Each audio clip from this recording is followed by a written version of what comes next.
Hey. Tapos na. Hello, good afternoon. Parinig niyo po ba ako? Hello. Kita niyo naman ang naka-present, no?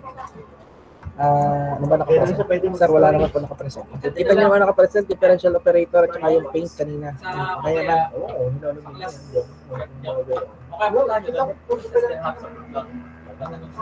Okay. Okay na naman dyan sa mga 30 minutes. Sumakdit ako ng kagat.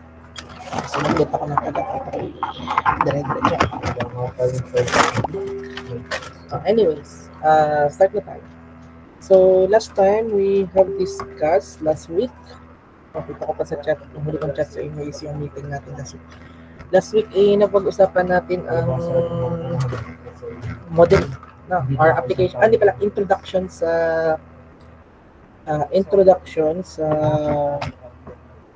higher order, di ba? So, yun na napag-discuss natin. So, now, we're going to be discussing your differential operator. Yung D. So, let's say, pero tayong derivative na y prime. Pwede natin siyang isulat as dy over dx. Pwede nating isulat siya as f of x. Pwede natin siyang isulat as d. Now, i-consider natin yung d over dx multiplied to y or dy over dx equal sa differential operator y. Now, or in any case, d over dx multiplied to y is equal to dy. Now, yun po yun. No, so kung halimbawa, second derivative of d over dx squared, yeah, y, or ano ba yan? Derivative of square y over dx squared, diba? So, ganyan po yan. Okay? Or nakamultiply sa y, diba? Pwede mo siyang isulat as d squared. Right? O, pwede mo siyang isulat as y double prime. Pero again nga, pinag-uusapan natin is yung differential operator. So, pwede mo rin namang isulat to as d over dx multiplied to d over dx multiplied to y. Diba? Derivative of y with respect to dx multiplied to derivative of y with respect to dx. So, nung diffcal, ano yung ginagawa natin pag diffcal? Pag na-derive na natin dy over dx, ed over dx pa na natin. Okay, ganyan lang yun. Okay? So, doing that more, di ganyan lang din naman pala pa. So, y, d over dx, parenthesis ulit. Ganyan. So, ibig sabihin, yan din po ay equal sa d.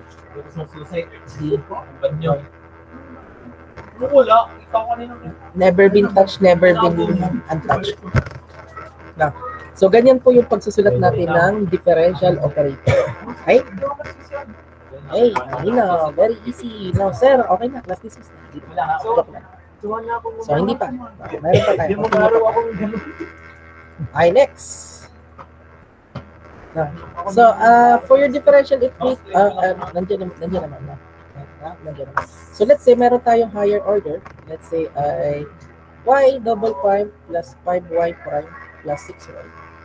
Pwede natin siyang isulat as d square y plus 5dy plus 6y. In a way, pwede natin siyang isulat as d over dx plus 5 y, no, plus 5 d over dxy plus 6y. Yeah. So, yun yung sulat niyan. Or pwede rin natin, or ito na, y double prime. No? Ngayon, the thing with differential operator is we're gonna treat the differential operator as a variable. No, so we treat the differential operator as a variable. Okay. So, for example, meron tayong differential operator ganyan. Kung siya ay variable, so, nakalagay na, na-upload na po ito sa inyo. So, equality of differential operator. Kung variable siya, kung let's say, ay i-differentiate natin, y plus 3 ang differential niya is dy over dx plus 0. Yan. Diba? Magiging y prime plus 0. Yun ang differential niya. So, kung yung differential equation mo, y minus 3, so dy minus 3 or d3, diba? D3. And the differential of 3 is 0. Okay, the differential of a constant is, okay. Now, reverse that. Punta tayo dito. Let's say higher order. Kung i-treat natin siya as a variable, no? So, di ba, ito may y. So, pwede natin tanggalin yung y. So, y, d square plus 5d plus 6. Now, is that logically, pwede po ba yun? So, ang differential square ng constant plus 5 differential ng constant, diba? Kasi sir, ba't tinanggal yung y? Eh, di pag tinanggal mo yung y, ano na yung katabi ng differential mo? So, 1 na. So, differential ng 1 is 0. Differential ng second differential ng 1 is 0. So, y 6 is equal to 0. Mali na po. So, it is not logically correct. No? So, then again, what we're doing is we're just treating it as a variable. But physically, or yung value niya, should not be detachable or hindi natin dapat talaga tinatanggal yung y. Okay? Tinatanggal lang natin siya, no, considering that if we treat this as a polynomial or as a variable. Okay po? Treat lang natin siya pero hindi siya talaga numerically or value-wise hindi siya tinatanggal. Okay? Yun po yung ibig sabihin. Para lang ma-analyze lang natin, kumbaga ay tinitingnan lang natin yung equation in another perspective pero hindi dapat siya inihiwa. Okay? Okay. Let's go to that. No? So, nabanggit ko yung polynomial, nabanggit ko yung variable.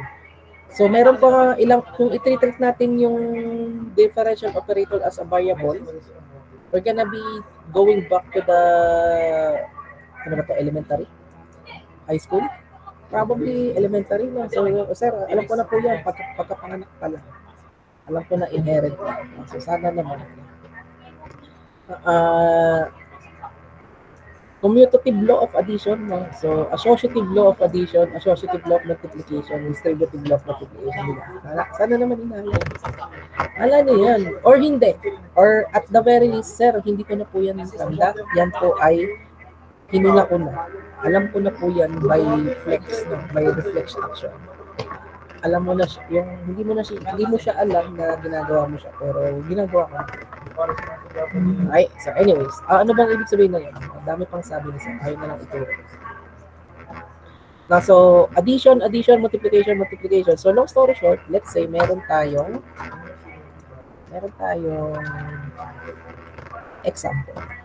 Punta tayo, napin ko lang yung libro.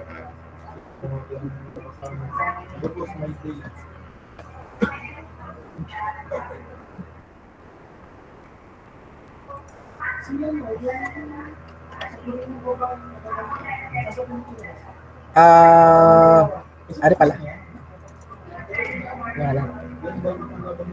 Page 99. Nagamit ito kanina.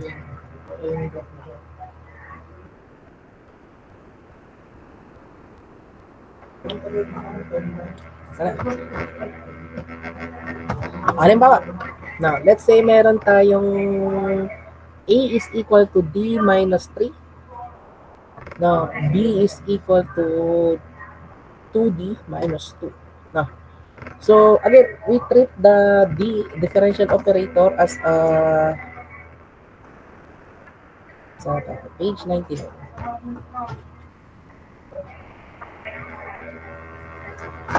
Ayan.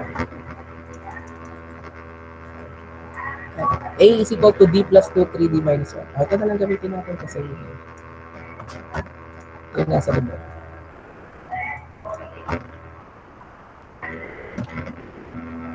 Yeah. Pero yung gawin naman. So, ibig sabihin, pag sinabi natin A plus B, edi D plus 2 plus 3D minus 1, edi 4D plus 1. Very good. No, so, ganun lang po. So, pag sinabi natin A minus D, eh di D plus 2 minus parenthesis 3D minus 1. So, D, negative 2D, positive 3, yun po yung A minus B. Right?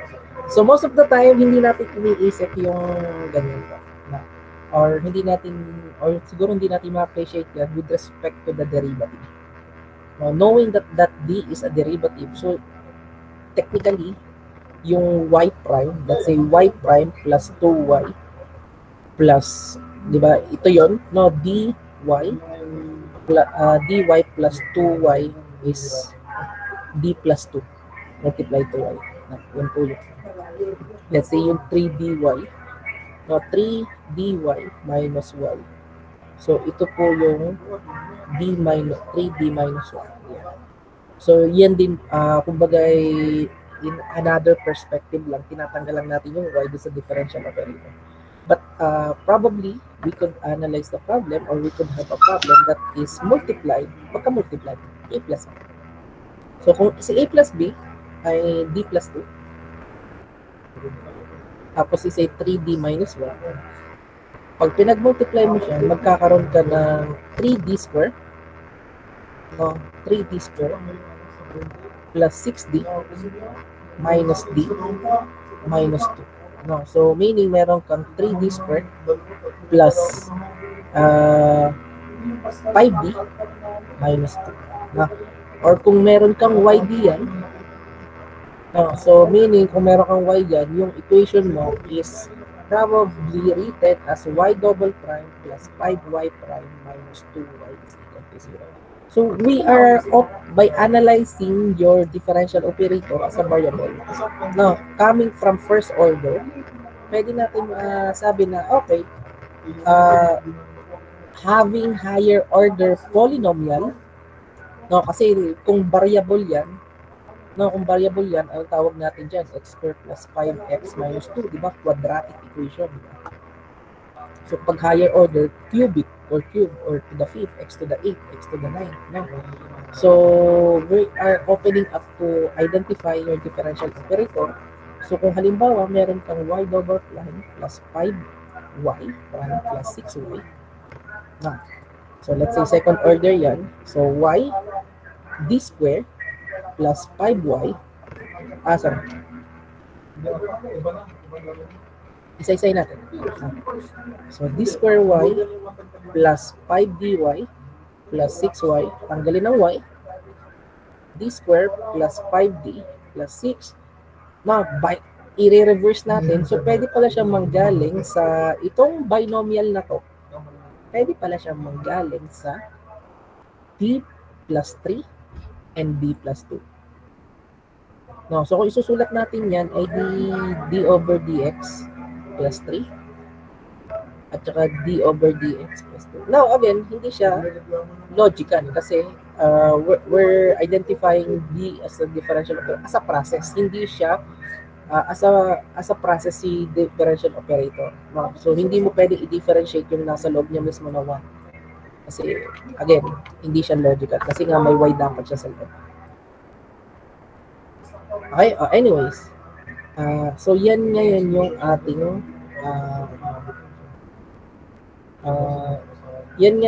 ating ano ba tawag dito? Homogeneous. Linear. No. Second order. ODE.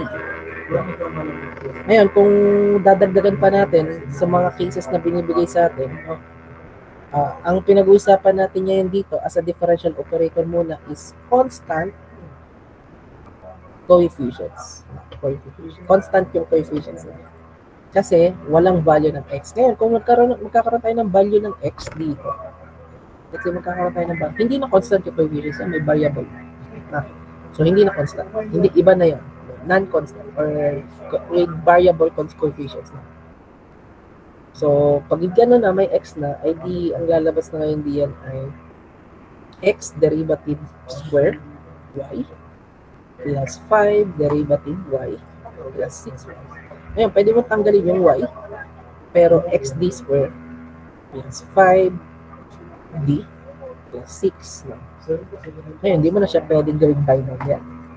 Kasi nga, hindi mo alam kung, hindi mo na mapafactor yung x. No? Okay?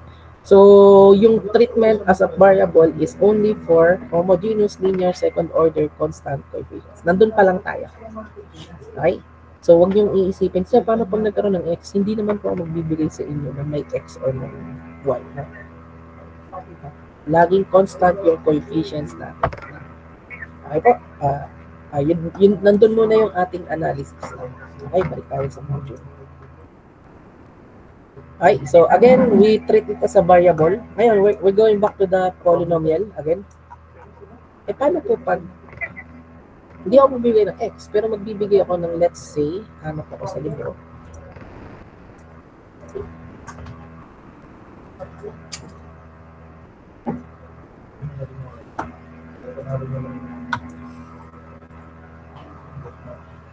Hanap ako ng ano po ang gagawin natin ngayon pag yan ay d to the fourth.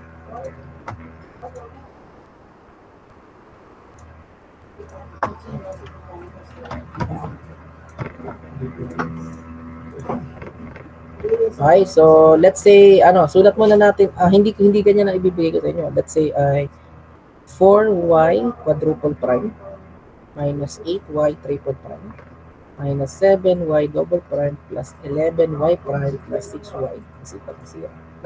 So, isusulat natin siya as differential operator. So, magiging 4d to the fourth y minus 8d cubed y minus 7d square y plus 11 dy plus 6y is equal to 0. Tanggalin natin yung y. Okay. D square y, d plus 11d plus 6. So, tinanggal lang natin yung, ito na yung ating ngayong polynomial. Pwede natin sabihin ngayon, let fd be a function of d treated as a polynomial. Treated as a polynomial. So, pwede nating isulat as 4d to the fourth minus 8d cubed minus 7d squared plus 11d plus 6 na. Okay, bago tayo magbalik diyan, bakit ba natin kailangan alamin ang polynomial? Okay. Now, we go back to your first order. Balik tayo sa first order. Let's say meron kang y prime minus, let's say ay random number. Let's say Google random. Google. Give me a random. Random number from negative 10 to 10. Ba yan? Di pa magbigay si Gemini. 9. Sabihin na 9. Positive 9. Let's say positive 9y is equal to 0. Ano yan? First degree? First order? Homogeneous linear constant coefficient. Yeah. Yun pa rin, nandun pa rin tayo. Although hindi higher order. Constant coefficient. Okay, how do we solve that? Sir, alam ko na yan. Lipat ko sa kabila. Divide ko sa y. Y prime over y is equal to negative 9, no? Integrate para maging ln y is equal to negative 9x, no, plus c. Raise both sides to e para maging y is equal to c1 e to the negative 9x. No? Or e to the negative 9x plus c. Let e to the c is equal to c para maging y is equal to c1 e to the. Last time, napag-usapan natin last time, no? So, y double prime plus 5y prime plus 6y. Ang sagot niya is y is equal to c1 y1 or e to the negative 2x plus c2 e to the negative 3x. Na napag-usapan natin na ganyan yung kanyang sagot. Now, we are now getting a pattern na probably yung higher order natin, ang sagot sa kanya is C1, something, C2, something, C3, something, C4, something. Basta, since ito ay fourth order, so ang sagot sa kanya probably is C1, C2, C3, C4. Ang tanong, paano tayo darating doon? Okay. Let's go back. Again, let's go back to your differential operator na plus 9y. Ayan. Ayan yan. Kung itreat natin siya as differential operator, si y prime, magiging dy plus 9y. Tanggalin natin yung y, d plus 9. Okay. Now, how do we know that this is a solution to your differential equation? How do you know that this is a solution to your differential? Diba? Ginawa din natin yung last week, sir. Diba? Paano malalaman na itong solution na ito yung solution sa yung differential equation? Isa-substitute natin, sir. So, kung y prime to, no. So, kung y to, y1 to, ang y1 prime is negative 9 e to the negative 9x. Pag sinubstitute natin yan diyan, magiging, ano siya, so magiging negative 9 e to the negative 9x plus 9 e to the negative 9x, which is 0. So, true siya. Right? Going back, so we know that this is a solution to your differential equation. Kung isa-substitute natin yan diyan, meaning, yung y mo, magiging negative 9 e to the negative 9x. Okay? D plus 9 is equal to, yan, no? D plus 9 is equal to 0. No, pag pinasok, hindi pala, sorry. No, y lang to. Sorry, tanggalin natin to. Y lang. Di ba y lang? So, hindi yan. Ang y lang ay, di ba y lang? So, hindi naman tayo. E to the negative 9x. No? So, iyan yun. So, pag pinasok natin yan, derivative of e to the negative 9x plus 9 e to the negative 9x is equal to 0. Ang derivative ng e to the negative 9x ay 9 e to the negative 9 e to the negative 9x plus 9 e to the negative 9x is equal to 0. So, yun lang din yun. Yun lang din yun. So, yun lang din yun. Okay, that's first order. Now, going to second order.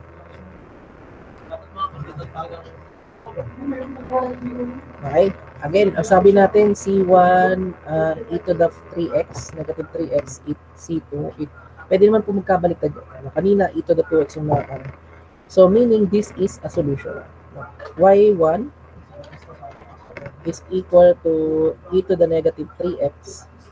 No, so, yung pag sinubstitute mo siya, let's say, ito yung differential operator natin. 5d plus 6y plus 6. Pag sinubstitute mo siya, so isa-substitute mo to dito. So, e to the negative 3x, may lalabas kang d square. No, so d square, multiply na natin. Hindi, sulat mo na. D square plus 5d plus 6. So, pag pinasok natin yan, magiging d square plus d square e to the negative 3x plus 5d e to the negative 3x plus 6 e to the negative 3x. Ano pong lalabas niyan? Ang d e to the negative 3x ay magiging 5 multiplied to negative 3. Kasi ang differential ng e to the negative 3x ay negative 3 e to the negative 3x. Pero dahil d square to, di ba? So, kung dalawang beses siya magdi-differentiate, d tapos negative 3 e to the negative 3x, no? Yung pangalawa ay d9 e to the negative 3. No? So, yung second differential niya of e to the negative 3x is 9 e to the negative 3x. Yeah. Y is equal to e to the negative 3x. Y prime is equal to negative 3 e to the negative 3x. y double prime is 9e to the negative 9. Or d, second derivative of 1. Now, okay.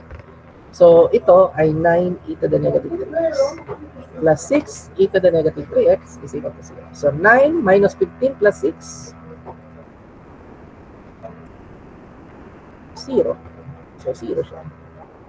Ay, yan. Now, yan yung ano natin. So, again, we're just doing the same thing, pero naka-differential operator lang tayo. Okay? We're just doing the same thing. Yun yung ginawa natin last week. Sinasubstitute lang natin. Pero, again, i-treat natin siya as a variable. Eh, di ba ano na to? D squared plus 5D plus 6. Ngayon, if we treat this as a variable, yung roots niya, at saka sir, ano po yun? Sige, papasokan na nito.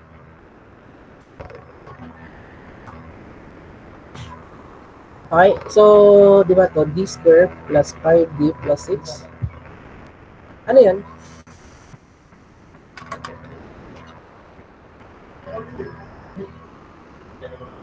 Anong course mo?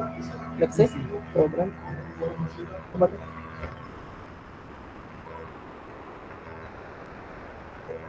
Schedule mo, kaya yung number of absence.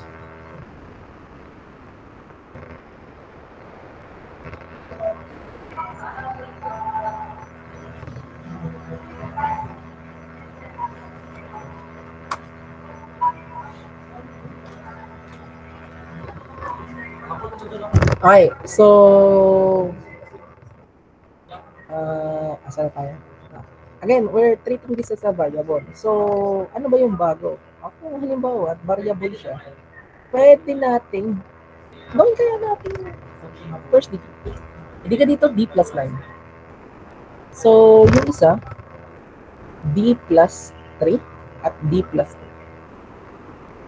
3. Yan. Pinactor out natin using reverse FOIL method.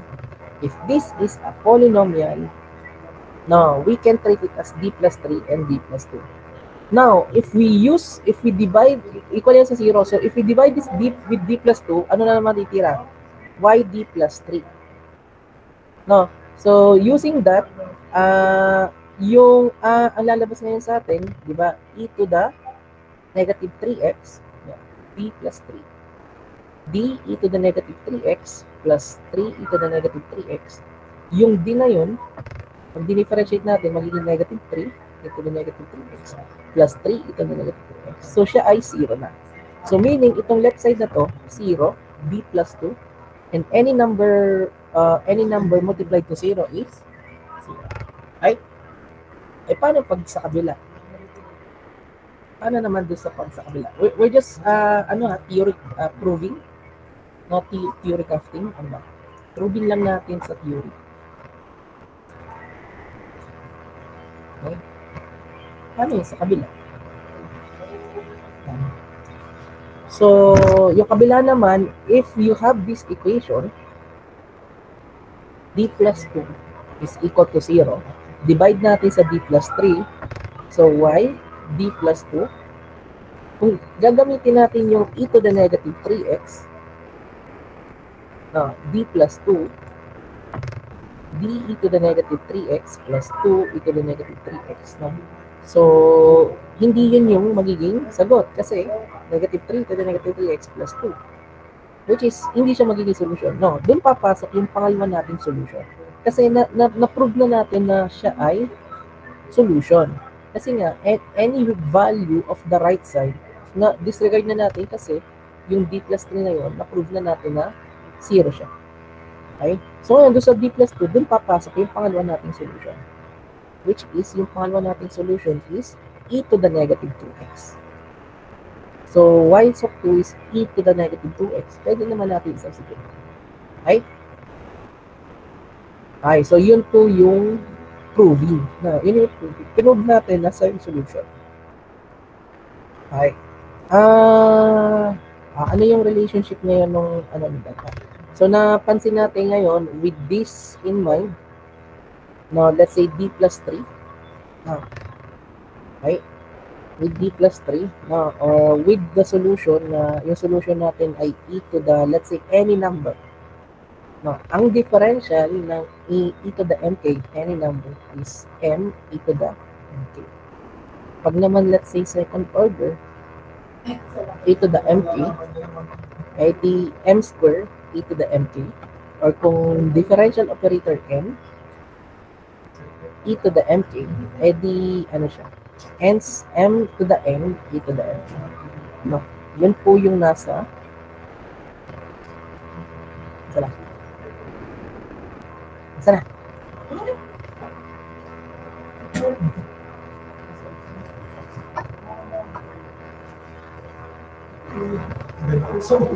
Ulo.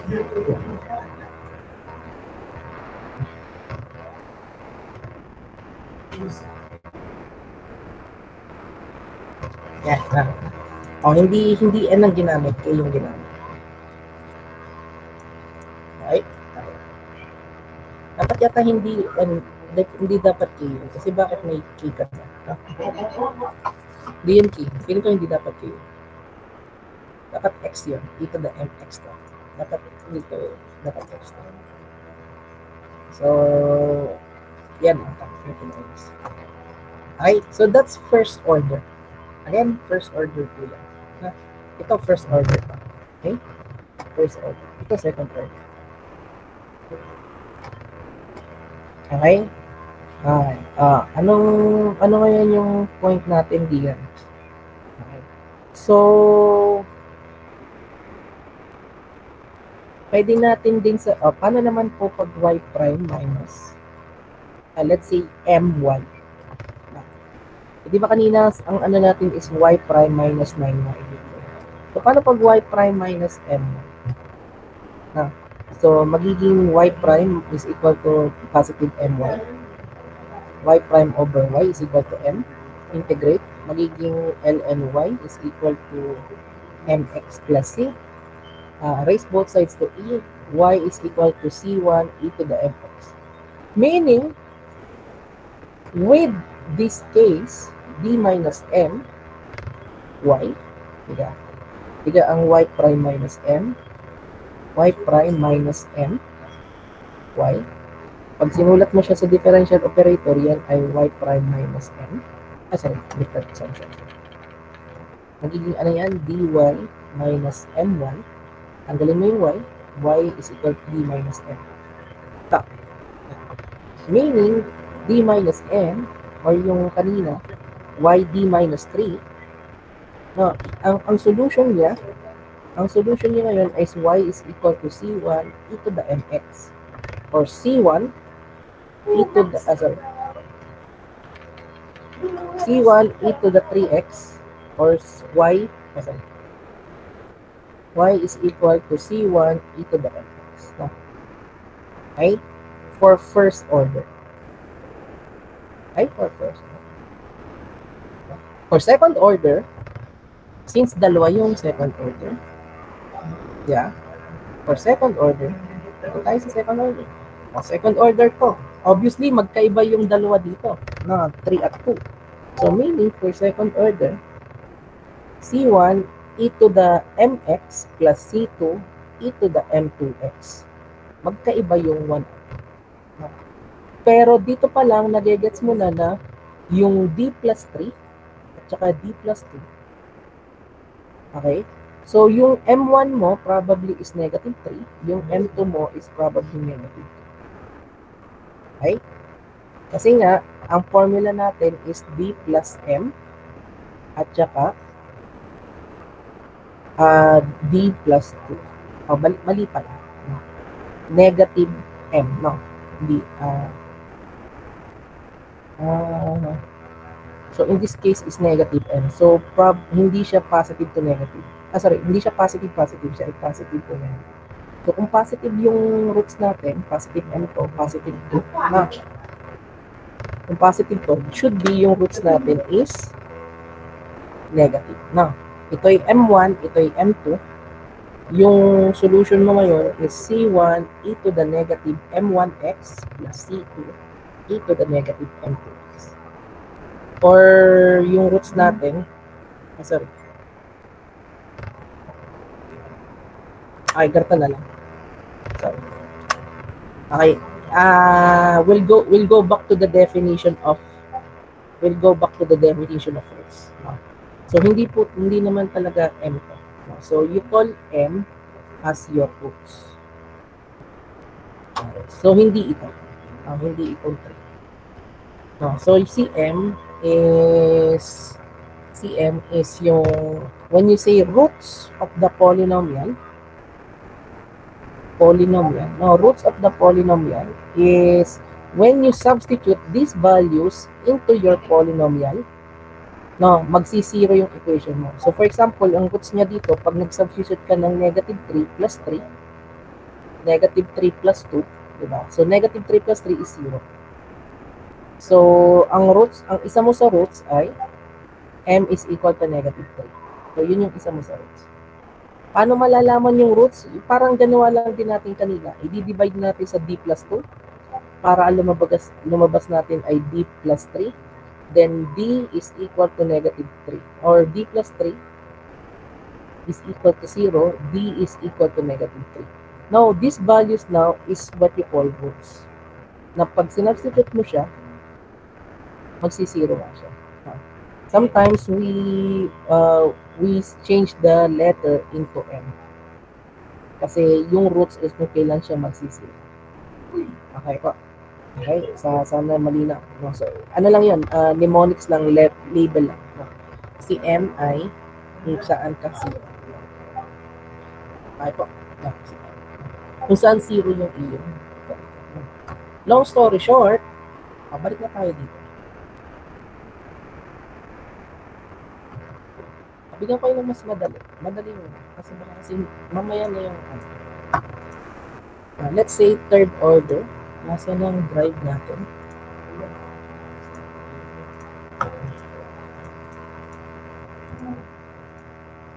Let's say second order na. Ito.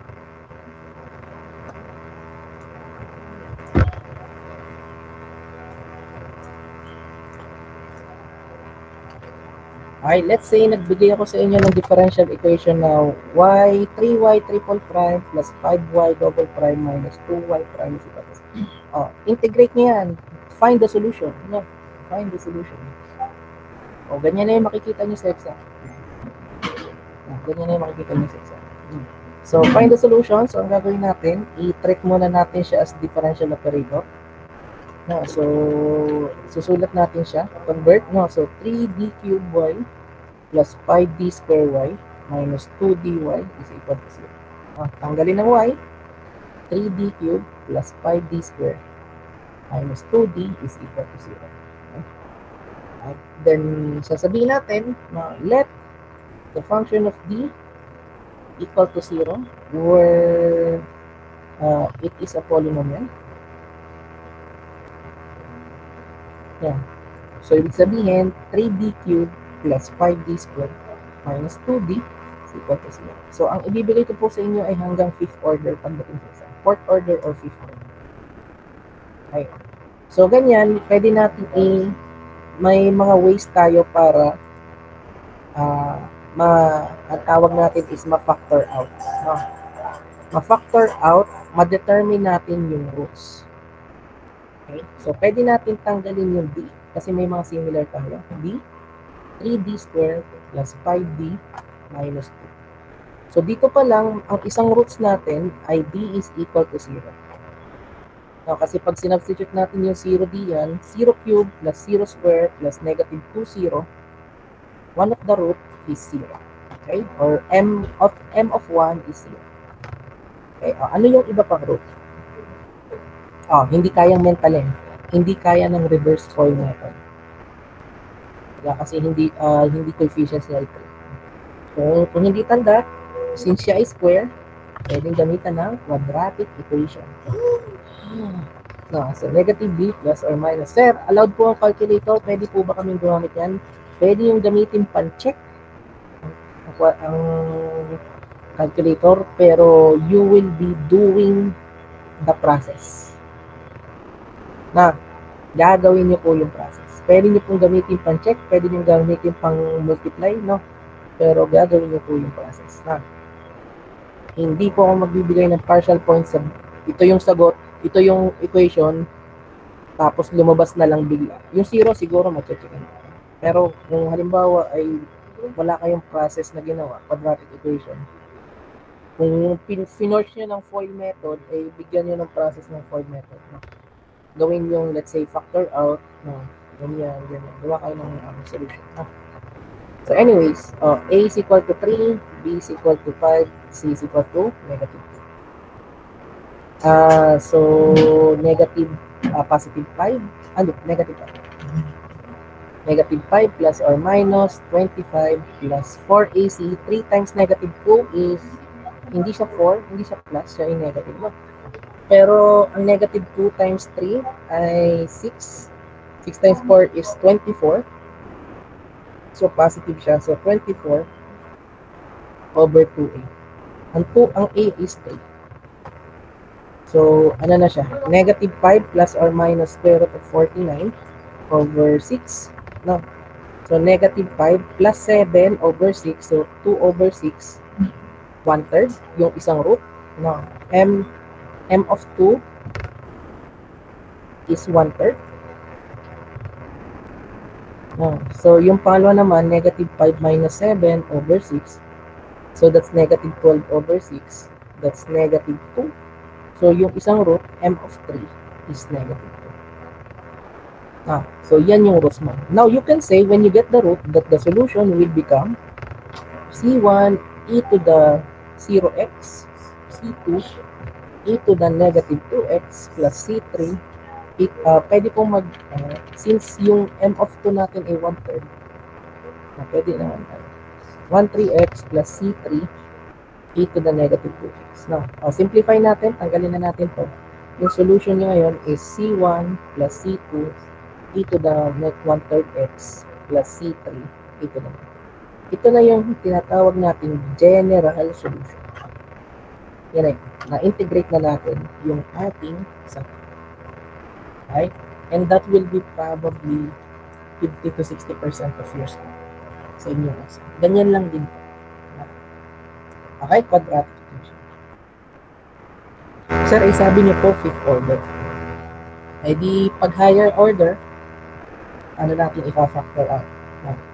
So meron tayong tinatawag na synthetic division. Babalik po tayo. Ako, synthetic division.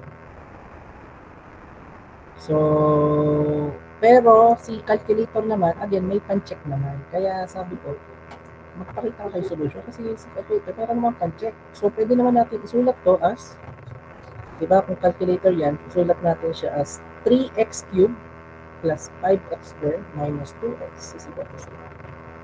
Pwede natin gamitin yung mode 5, 4. Sulat natin yung 3. Sulat natin yung 5. Sulat natin yung negative 2. Ngayon, since walang constant, eh lahat siya may x, is 0 yung kabila. So, ang isa sa roots ay 1/3. Ang isa sa roots ay negative 2.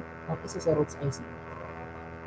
Yung kulay itim na calcu na may puting taklob, kung ano mang version ay merong to the 4th, up to the 4th degree ang kanyang isolve. Another way of finding the roots is itatype nyo yung shift solve. So 3x cubed plus 5x squared minus 2x is equal to 0. Now, so shift solve. Ngayon, sana alam nyo ibig sabihin ng solve for x. Pero I will explain na rin. So, again, for solve for x, pag halimbawa, tinatanong ng calculator solve for x, tinatanong ng calculator kung siya sa magsisimula. Ang ginagawa ng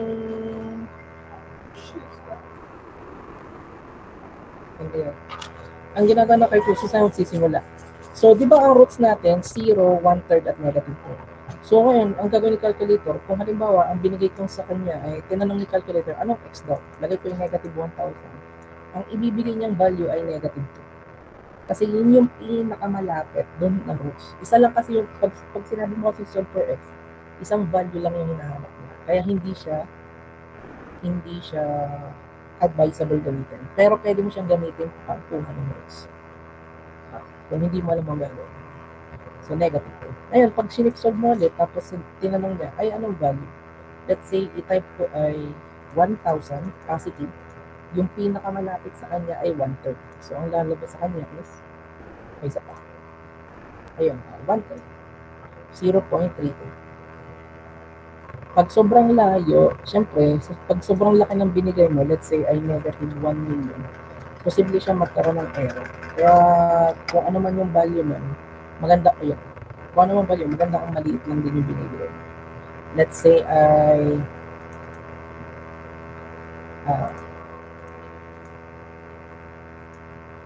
cube. I don't think na kailangan nyo itong isipin. I don't think kailangan nyo itong isipin, pero tinuturo ko na rin sa inyo kung anong ibig sabihin ng calculator technique na. Kung gagamitin nyo rin siya, make sure na alam nyo. Kasi baka mamaya, sir, mali po kasi yung bigay ng calculator. Ba't yun sino ba nagamit ng calculator? Alam, ayun. Si sir naman, sa natin ng pindot.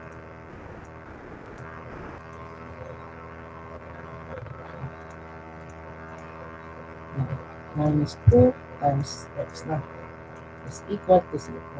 Pag nag-shift solve tayo, let's say ay gamitin natin ay negative 0.33. Yung pinakamalapit sa kanya ay 0.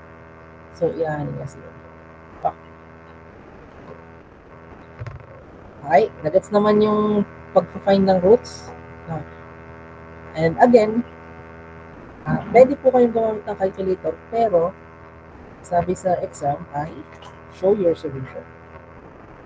Eh ano pong gagawin? Susulat nyo pa rin yung gagamit pa rin kayo ng quadratic equation, gagamit pa rin kayo ng so pag masyadong malaki, gagamit kayo ng synthetic division or long division. Let's say meron kayong value na ano po ba ang synthetic division? Paano ba ang long division?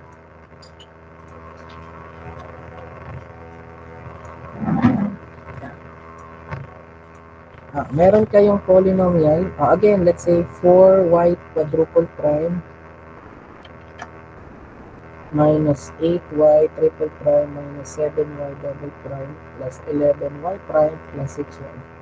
Pag sinulat natin siya as differential operator, y 4d to the 4th minus 8d cubed minus 7d squared plus 11d plus 6 na.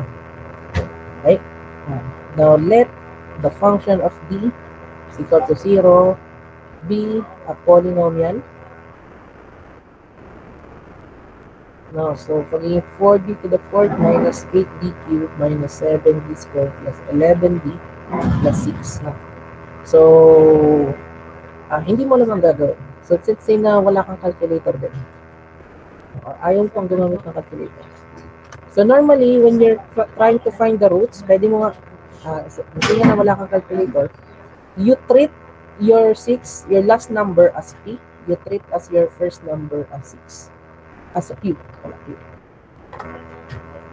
And you're gonna get all the possible factors of your p and q. So, yung, let's say yung 6, ano ba yung mga pwedeng factors niya?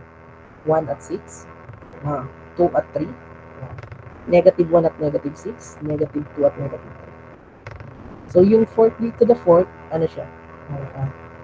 1 at 4, 2 at 2, 2 at 2, at saka negative 1 at negative 4, negative 2 at negative 2. So, yan yung kanyang mga factors. Ngayon, yung roots ng equation mo is any combination of p and q. So, posible siya maging 1, posible siya maging 6 over 4, or pwedeng, let's say, 1/4, 1/2, negative 1, negative 1/4, negative 1/2, 2, 2/4, 2/6, meron pa ba? 2 over 2. So, 1 din yun. So, wala na yun. So, 2/4 or 1/2. So, -2, -1. Which is, nandito na rin pala. So, right? Ano pa yung mga possible combination, no? 6/1, -6/1, 6/2, or 3, no? Or -3. Okay? Yun po mga, basically, lahat ng combination ng pwede lumabas dito, QRD. And, dun papasok yung trial and error. Dun papasok yung trial. So, sabihin na wala akong calculator, so, let's say, ang gamitin ko yung -2. -2. Nours na ba tayo? At tayo ay 1 to 2. Talk lang. Well, yun nga rin. Kaya hanggang to the 4th order lang tayo. Kasi tatagal ng oras. Okay? Kasi hindi ko na maintain yung, hindi ko na manage yung oras. Hindi ko na inisip. So, yun po yung ating klase. Next meeting, continue tayo. Pero at the very least, na-imagine nyo na, ay, kaya pala, dati, nung nagpapa-elimination of arbitrary constant si Sir, diba? Elimination of arbitrary constant, e to the 6x plus c2 e to the -x. Alam na natin na, ay, alam na ni Sir na, ano yan? 7y prime, no, plus 6y. Alam na, ayun, yun na yung differential.